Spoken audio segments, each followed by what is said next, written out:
నాయకుడు పెద్దలు రేవంత్ అన్న గారికి, అదేవిధంగా ఉప ముఖ్యమంత్రి పెద్దలు మల్లు బట్టి విక్రమార్క అన్న గారికి, వేదికపై ఉన్న పెద్దలు మంత్రివర్యులు శ్రీధర్ బాబు అన్న గారికి, వాటికిటి శ్రీఆర్ అన్న గారికి, పున్నమన్న గారికి, అదేవిధంగా వేదికపై ఉన్న బంధుమిత్రులకు అందరికీ కూడా, చైర్మన్లకు, ఎమ్మెల్యేలకు, ఎంపీలకు అందరికీ కూడా పేరు పేరున నమస్కారాలు తెలియజేస్తున్నాను.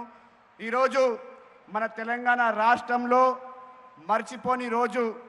ఎందుకంటే గత ఎన్నో సంవత్సరాలలో ఎన్నో ప్రభుత్వాలు వచ్చాయి పోయాయి, కానీ ఏ రోజు కూడా ఒక జ్యోతిరావు పూలే గారి విగ్రహం పెట్టాలని ఏ ప్రభుత్వం కూడా ఆలోచించలేదు. కానీ మన నాయకుడు, సంబంధ వర్గాల ఆశా నాయకుడు పెద్దలు రేవంత్ అన్న గారి నాయకత్వంలో ఈరోజు మనమందరం కూడా జ్యోతిరావు పూలే గారి విగ్రహం మనమందరం కూడా ఏర్పాటు చేసుకోవడం జరిగింది.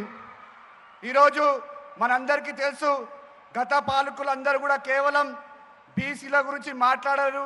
బీసీ నాయకత్వంలో మేము అది చేస్తాం, ఇది చేస్తామని చెప్పారు. కానీ ఏదైనా ప్రభుత్వం బీసీల గురించి ఆలోచించి బీసీ నాయకత్వాన్ని ముందుకు తీసుకొస్తుందంటే అది పెద్దలు రేవంత్ అన్న గారి నాయకత్వంలో ఈరోజు మేమందరం కూడా ఈరోజు మీ ముందు మాట్లాడుతున్నామంటే అది పెద్దలు రేవంత్ అన్న నాయకత్వంలో అని కూడా ఈ సందర్భంగా మీ అందరికీ కూడా తెలియజేస్తాను.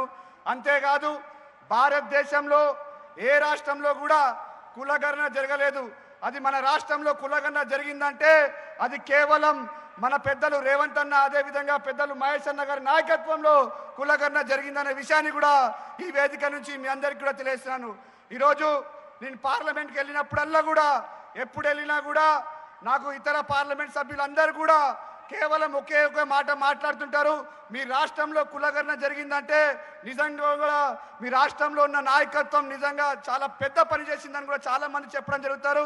అంతేకాదు, నేను రాజ్యసభ సభ్యుడైనాక పెద్దలు రేవంత్ అన్న దగ్గరికి వెళ్ళి, అన్నా నేను పార్లమెంట్లో ఏం మాట్లాడితే బాగుంటుందని కూడా అడగడం జరిగింది. అనిల్, నువ్వు ఒక విషయం గుర్తుపెట్టుకో, నువ్వు ఒక బీసీ నాయకుడిని కనుక నువ్వు జ్యోతిరావు పూలేకి భారత్ రత్న ఇవ్వాలని కూడా పార్లమెంట్లో అడిగిపించిన విషయాన్ని కూడా ఈ వేదిక నుంచి మీ అందరికీ కూడా తెలియజేస్తున్నాను.